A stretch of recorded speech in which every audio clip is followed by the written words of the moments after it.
going to take a look and compare a couple of these different lights in my new setup here. Check this out. Bam! Olight case. So we're going to take a look at these CR123 lights and talk about the differences between them. But before we do, go down to the description and check out the link. There is going to be a huge Olight sale this weekend. Lots of good stuff, 45% off, a couple of Olights in the $30 price range. So check it out at Olight Store. And here goes the video. Alright guys, today we're going to talk about the small Olights, in particular the CR123 versions of the lights. I want to do a quick kind of rundown of them and the differences between them, because one of the biggest questions I get on the channel is questions about these flashlights, because there are so many and the differences between them are pretty minute. So I just want to kind of highlight what to look for when you're trying to decide between these. Like Olight has like 7 CR123 models. They're very popular. Obviously, they're very small, portable, but also, you know, with technology, they've gotten to be super strong. So what we have here is the S10R, the S1A, the S1 Mini, S1 Mini Copper, and that's the rose gold version, the H2R Nova, and the H1R Nova, and the H1 Nova. What we're missing is the just the regular S1. I think I sold the non-rechargeable version, and we're missing obviously the titanium version of the that. But this is pretty much it. You know, this is what there is. Pretty much all of these are going to be available in rechargeable and non-rechargeable, with the exception of the Mini, which does not have a rechargeable yet. Alright, so let's bust into this. Now, we could go over, you know, mode differences forever, you know, between all of these, because there's so many. But I kind of made like a little bit of a chart, and hopefully you can kind of freeze frame it and pause if you really are that interested as far as the modes. Now, pretty much you can see they're all 500, 550, you know, 600, with the exception of the S1R, which has that, yes, the S1R Turbo, which has that 900 lumen turbo mode. So if you're looking for sheer lumens, the S1R Turbo is your way to go. That one is 900 lumens. It's really quick, only lasts a minute or two, but if you do need it in an emergency, you know, sheer lumens, that's the guy. Alright, now another difference is the magnetic tail caps. These all have magnetic tail caps, with the exception of the Copper does not.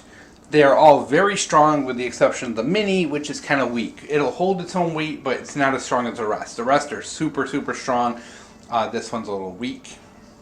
Another major difference, of course, is the Novas there obviously are 90-degree right-angle lights, and they also double as a headlamp, so that's a difference as well. Let's get back to modes, because there's something I forgot. Now, as far as Moonlight modes, your H1 and your H1R only have a 2-lumen mode for your Moonlight there, which is kind of high. Now, your other ones have that half a lumen Moonlight mode. So if a really low Moonlight is important, the H1 and the H1R do not have that as much. But as for that, the Mini Copper has the least amount of modes, with just a simple 4 mode, and then you go up to the S1R, which has, what is it, 1, 2, 3, 4, 5, 6 modes. So there is a pretty big differences in modes, but in general, what you're looking at, you know, obviously if you look at this, is you're talking about, you know, a high turbo mode, usually a kind of a higher medium, and all of that. So it's really, you know, we could go over this all day, but in the end, it's just kind of picking out what you want, what you need. For me, I typically need like the high turbo and the low mode and the Moonlight, and that's pretty much all I use. Price is also very similar. These all range from like $50 to $65, so there's really not a huge difference in price. The charging system is also compatible. They all use the magnetic charging system, which is really small and compact and awesome.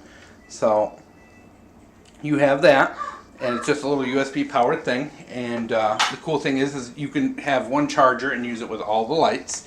At least the rechargeable ones, and they're also backward compatible with the old docking station, which is also important if you're mixing and matching old lights. Now, another cool thing is some of these lights the tail caps are interchangeable. For example, I believe what is it here? The S10A, I believe, interchanges with the S Mini. So there are ways where you can make these other lights obviously rechargeable if you want to mix and match the tail caps. Batteries is another issue. Olight uses special batteries.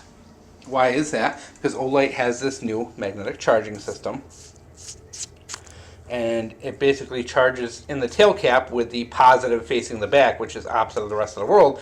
But you can see it kind of has like a little special doohickey here to protect it, because you are doing that charging through the tail cap. So generally, other batteries will work, but they need to be high drain, but they don't always make good connections. So it is something to pay pretty close attention to.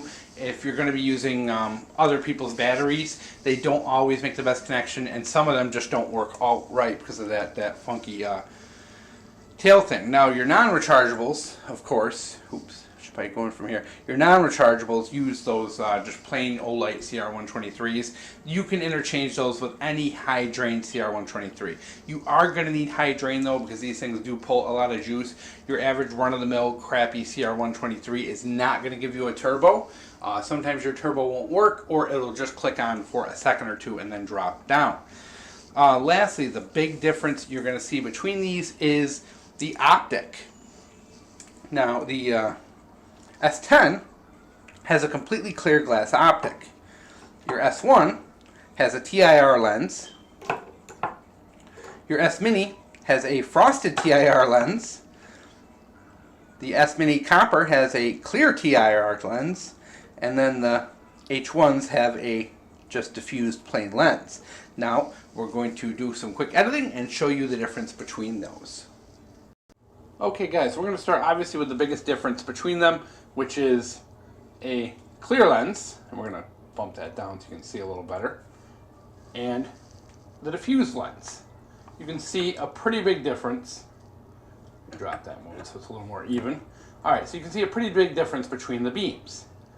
Obviously one has a very bright hot spot with some spill around it. The diffused one is really just one big glob of light.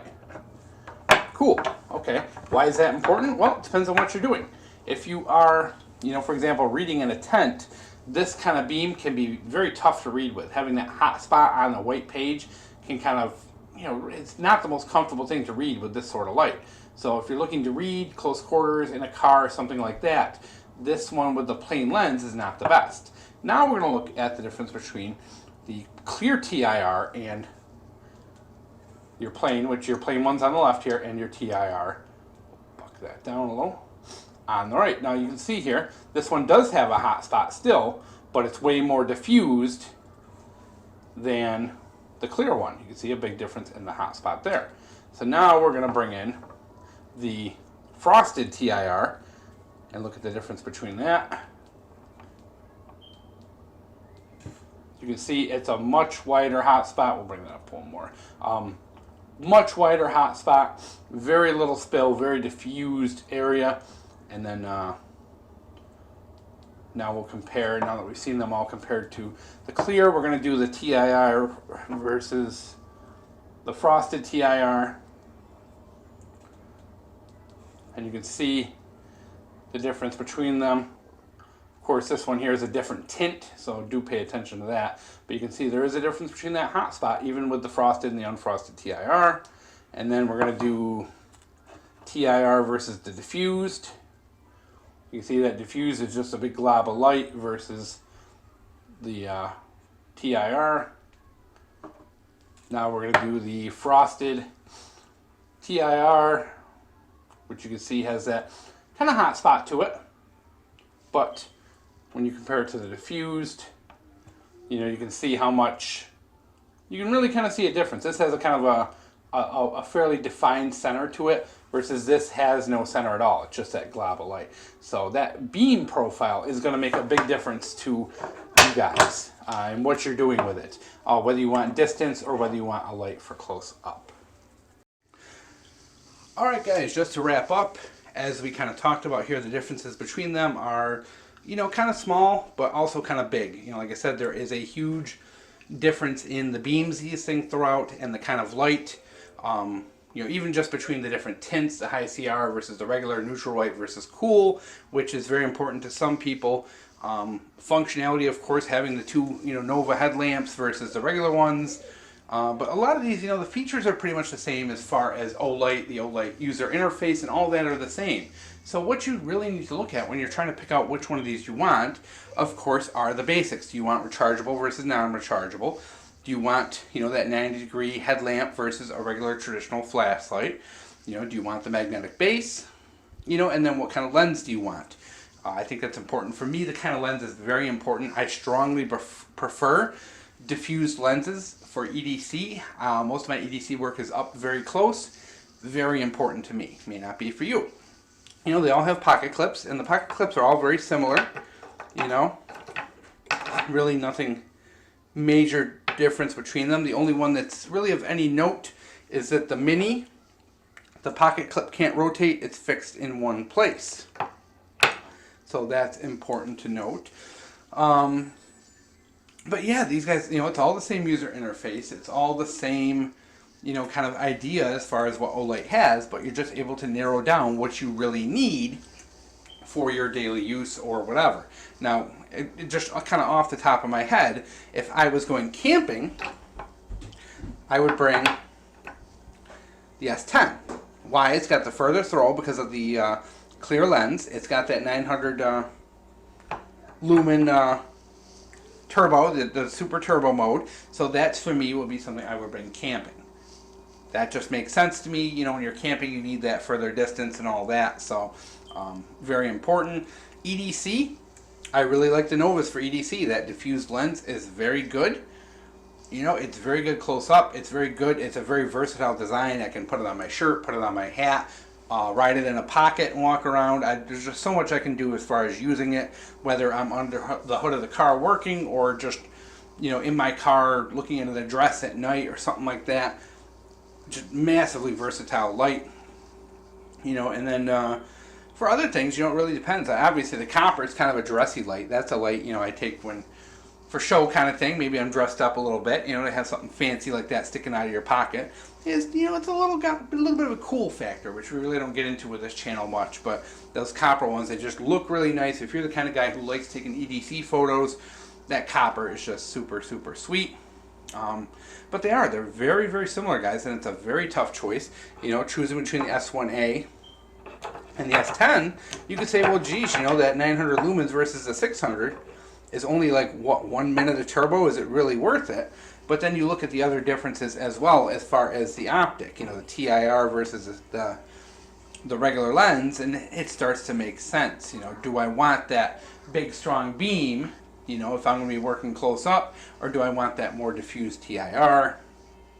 You know, all these little differences rack up. You know, even though the modes are different, this one has more modes, more power. You know, it's all those little things you kind of catch on to, and it really does eventually make a big difference in your decision. So hopefully that helped you guys as far as picking out which one of these you want and you like. For me, like I said, the biggest factor for me is the type of lens and rechargeability. You know, obviously this one, not having the magnetic base, I wouldn't put that to hard use or anything like that as a work light, but it's a show light. It's not a hard use light. But the rest of these are all very good, very strong lights and tough and work great, and very, very happy with them.